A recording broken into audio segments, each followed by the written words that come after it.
where something that should terrify every American who values free speech.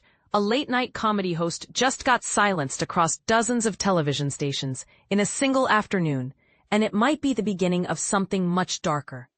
ABC television affiliates received urgent communications late Wednesday evening that Jimmy Kimmel Live would remain off the airwaves through Thursday at minimum, with network executives still scrambling to determine what comes next for the crucial 11:35 p.m. time slot. But here's where it gets controversial. This unprecedented blackout didn't happen because of low ratings or contract disputes. Instead, it erupted after two of America's most powerful television station groups decided to flex their corporate muscle in response to Kimmel's commentary about the MAGA political movement and activist Charlie Kirk, who tragically lost his life in a shooting during a public speaking engagement in Utah on September 10th. The corporate memo distributed to ABC's extensive network of over 150 affiliate station partners painted a picture of an industry in crisis. Nexstar, which controls 32 ABC affiliate stations nationwide, made the bombshell announcement Wednesday afternoon that they would immediately pull Kimmel's program from their lineup. And this is the part most people miss. Sinclair Broadcast Group quickly followed suit, creating a domino effect that left millions of viewers without access to one of television's most prominent political commentators. Think about what this means for a moment. These aren't just any television stations we're talking about. These are the local channels that have served as the backbone of American broadcasting for decades, suddenly coordinating to silence a voice they disagreed with. The ABC affiliate board, which has historically served as a diplomatic bridge between local station owners and the network headquarters, sent out emergency guidance confirming that repeat episodes of Celebrity Family Feud would temporarily fill Kimmel's usual slot on Wednesday and Thursday nights. Their message was clear, but ominous. Formal guidance from Disney ABC is forthcoming, while noting that affiliate leadership remains engaged with ABC regarding this explosive controversy. Industry insiders with direct knowledge of the unfolding situation emphasize that network executives haven't reached any final conclusions about Kimmel's long-term future.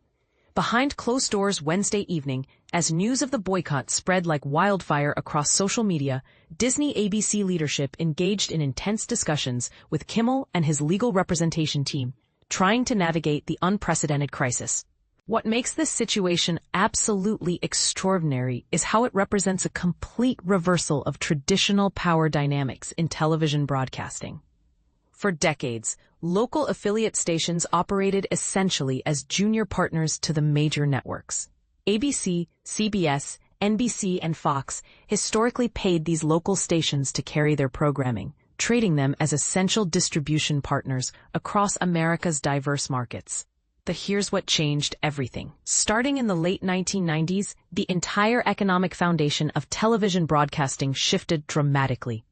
Those same local stations that once received payments from networks suddenly found themselves paying reverse compensation fees to help shoulder the crushing financial burden of expensive sports broadcasting rights, including NFL games and Olympic coverage.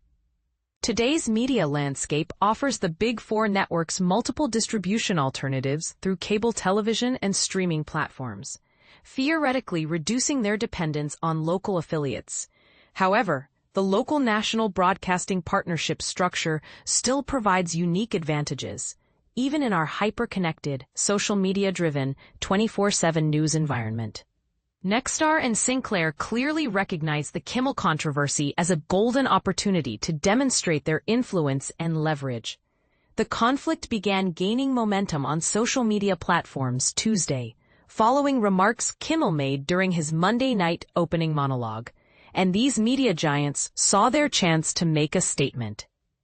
The situation escalated dramatically when Federal Communications Commission Chairman Brendan Carr made threatening statements earlier Wednesday, suggesting he might launch another federal investigation into ABC's programming decisions.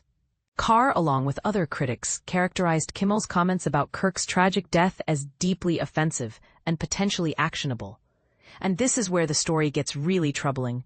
Free speech advocacy organizations have responded with alarm, condemning Carr's threats as a disturbing example of government officials weaponizing regulatory authority to target media personalities who criticize President Donald Trump and his political allies. The timing of this confrontation raises even more questions about underlying motivations. Nexstar is currently pushing aggressively for FCC officials to completely overhaul existing television station ownership limitations, specifically to enable their proposed $6 billion acquisition of rival station group Tegna. This massive transaction would definitely violate current ownership concentration rules unless federal regulators agree to relax those restrictions.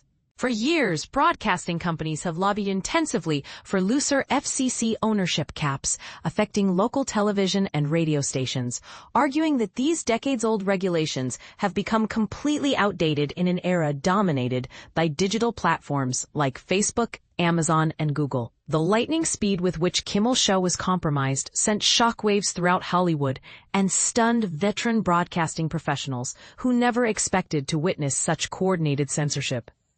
One broadcast television station executive with inside knowledge of the ABC affiliate memo didn't mince words about the historical significance. Remember September 17. That's the day we lost the First Amendment in America. So here's the question that should keep every American awake tonight. If corporate media giants can coordinate to silence the comedian for making jokes they don't like, what's stopping them from targeting journalists, activists, or ordinary citizens who dare to speak truth to power? Are we witnessing the beginning of a new era of corporate censorship, or is this just an isolated incident that will blow over? What do you think? Is this a justified response to offensive commentary, or a dangerous precedent that threatens free speech for all Americans? The answer might determine whether we still live in a country where dissenting voices can be heard, or one where corporate boardrooms decide what opinions are acceptable for public consumption.